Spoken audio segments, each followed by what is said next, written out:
Page 23, Tavern in the Town. In this lesson, they're introducing you to a type of ornament. I call it an ornament. I don't know what it's called really, but I call it an ornament. They call it glissando. Typically, at least for piano, glissando simply means you're sliding from one note to another, up or down. If you look at the last measure in the top staff, you see the half note and this wavy line that goes up to the quarter note. They put in the word gliss, that's short for glissando. You don't get the word in music. You just get the wavy line, and you're supposed to know that it's a glissando. What it means is I'm going to connect that C to that high. They give you the name of the note. It's a high C. It's up here. It's 2 octaves up. It's up if you have a short keyboard, just whatever you've got. So there's 2 octaves between the two. I'm going to connect it. I'm simply going to slide up. Now, there are different techniques for this, so let's just take the slow and easy. I don't want to use my finger because that can be uncomfortable. So what I'm going to do, I'm going to use my fingernail because that's hard. And so I'm just going to turn that direction, and you can see it's sort of at a 45-degree angle. They show you at the top of 45. That's where your hand is to the keyboard. So it's I'm at a 45-degree angle. You can't see it very well, but and I'm up. Go slow if you need to. There's no hurry. Generally, though, a slide is not done rhythmically. It's just, bloop, you just do it. All right, so now, if you're going down on the left hand, use the same thing. But if I want to come down, if I start here and I want to go to here, I'm going to use the thumbnail. Here, same thing here.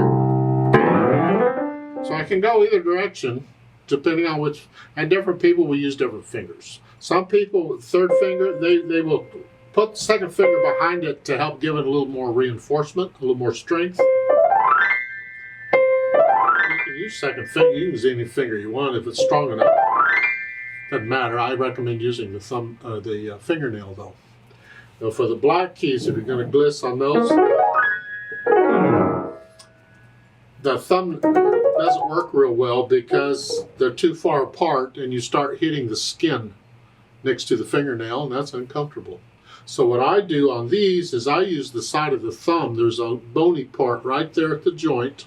That bony part, I use that, and I simply slide along that. And that's not too uncomfortable. If you go the other direction, you simply change the direction of the thumb. For the black keys. You don't get black key glissandos very often.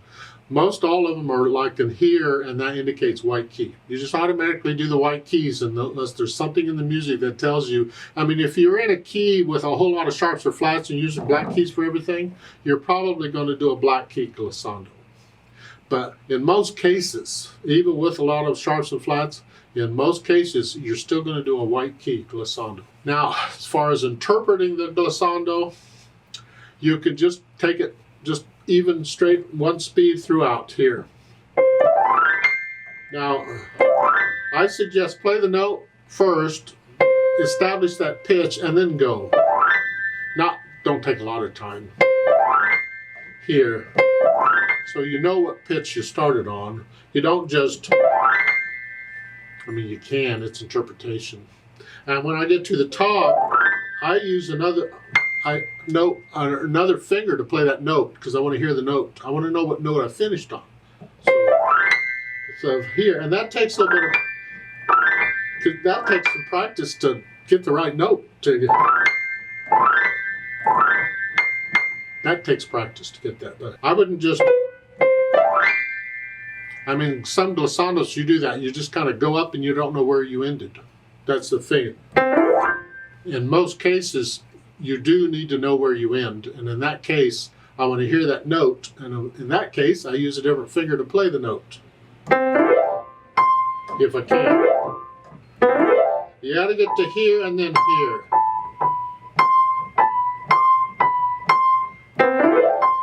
Here type thing. Don't play it here and then do that. Here and then do that. Go up to here and that. You're thinking one note less than that because you're going to play that last note with a different finger. It takes some practice. how fast you glissando, part interpretation, and it's part how many beats do you need to use. See, this is 2 beats on this. The half note's 2 beats long, so I'm going to take 2 beats to get there. 1, 2, 3, 1, 2. 1, 2, 3. I want that on beat 3. 1, 2, 3. This is a quick piece, so the 1, 2, 3s are going to go a lot quicker. But the idea is you time the glissando out. Get it right rhythmically. Don't just bleh. No bleh allowed. Takes a little bit of time to get glissandos, but they can be a lot of fun once you get them, and very impressive. Let's talk this Tavern thing and see what's going on. I look it over. It's about 3 lines long. Treble and bass clef signs again. There's no sharps or flats in the key signature. We're in the key of C major, so make sure you can do the C major scale and the A minor scale at least 1 octave up and down. If you've been doing these scales for a while and now you're comfortable with them, you can do them. You don't need to look, and they're even and they're controlled. You're okay with them. Then go ahead and be doing them 2 octaves up and down. Make sure you're doing the trill exercise and the accents just like I explained in the video. Don't cut anything out there. It's all important. And 4/4 time, we have a pickup beat. We're coming in on beat 4. Well, there's 3 beats in the last measure, so okay. Let's take it one hand at a time. Let's make sure we got the rhythm. Right hand, your 3rd finger here, put your hand here. And it's 4 and 1 and 2 and F sharp. 1 and 2 and 2 and 2 and or just make sure the 16th note is a short. Don't turn it into a triple. Triple, triple, triple, triple, triple. No, we don't want to rock it. The 16th note's got to be short. Thumb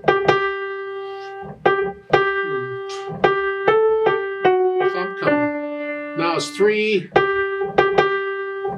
G's, and we want to be in this position. So we're simply going from here to here, and I'm taking 3 notes. I like that. That's good practice. I highly recommend that just for the practice of it. I mean, you don't have, you can do a 3-3-5, but I recommend the 3-4-5. It will come in handy. Just make sure that that 4th note is short.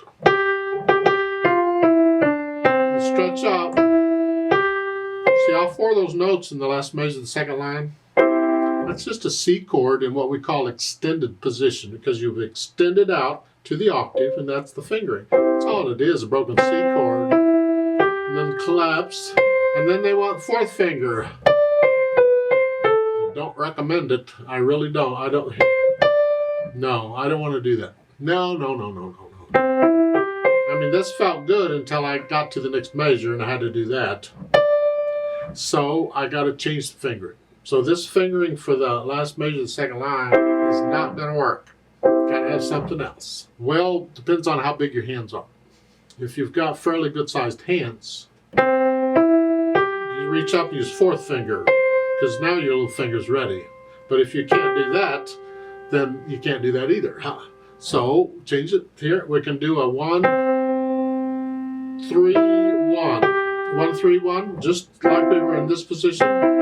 The thumb here. You got to be able to do this eventually. If you just relax, stay relaxed, the thumb can move quite a ways. You can twist a little bit, it'll help you, but don't come way over here and try and do it. Just relax. The thumb will come. You can tilt the hand a little bit if you need to. This way, I can do a 4, and I'm in position. They want 3rd finger? No, because I'm out of position. I don't want to do that.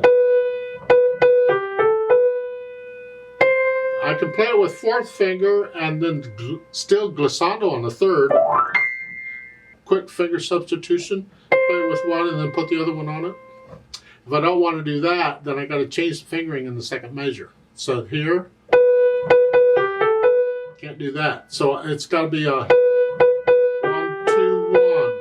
on there, and then I can use 3rd finger.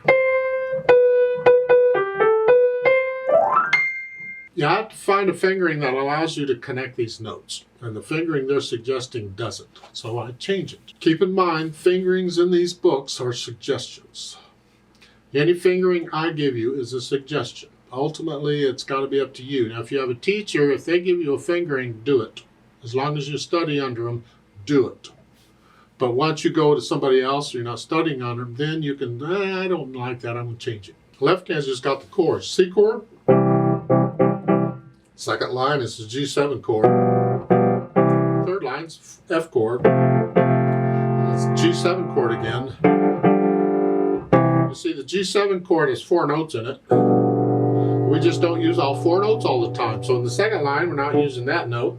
And in the third line, we're not using this note. It's the same chord, though. Now, once I have the hands and the fingering and the rhythm and all that, then I get rid of the hesitations. And after that, I can think about the articulation. They don't give us any articulation in maybe the glissando. Can you figure out where the phrases are? Where are the phrases? 1, 2, 3. There. The last note of the first line is a new phrase. And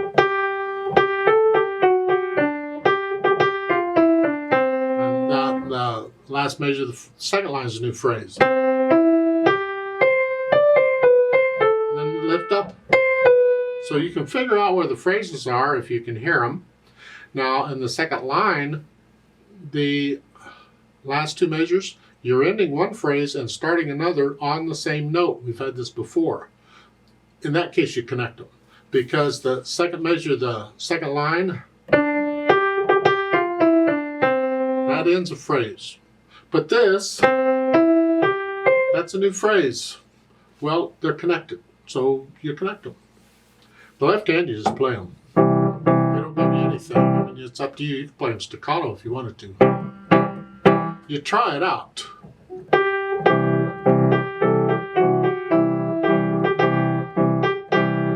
The staccato. The idea is you experiment with the sound and what do you like? I don't like this arrangement. I don't like this constant thing. You're going to have to be very careful to keep these very soft or they're going to overpower. Speaking of soft, the dynamics, MF at the beginning is mezzo forte or moderately loud. That's the melody. This left hand really soft here because this will overpower it. It just is, so keep it way in the background.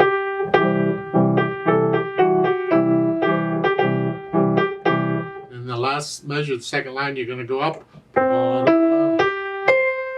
There. And the third line, you come up to loud here. And end it loud. There. So the left hand is still in the background. And on that last measure, as you play this, both hands come up together. In theory. I never do that, but in theory you would. Speed, allegro is rather quick. This is a happy piece. There's words at the bottom you want to sing it. It's a...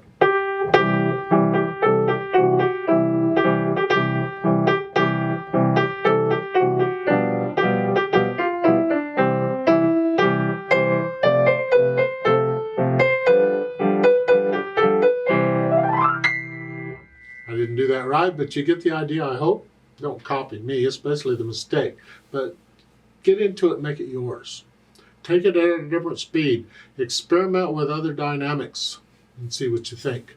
Because I could go here, and then this, that part, I could maybe play that a little louder or softer or something, because it's a little different.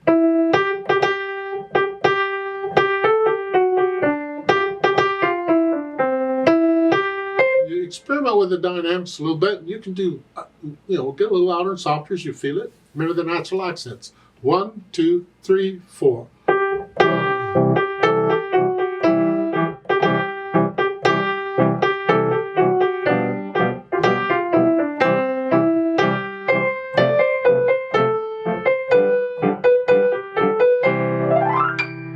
I keep missing that bit.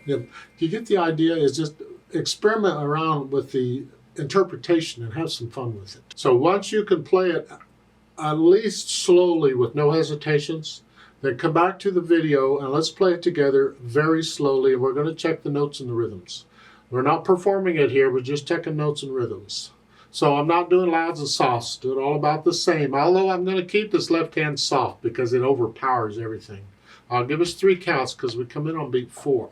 Now, I can't do the glissando very well slowly. Glissandos you just generally do quick.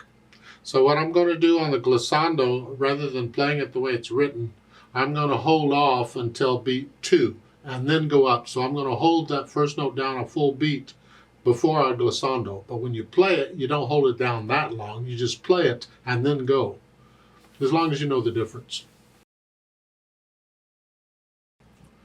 1, ready, go.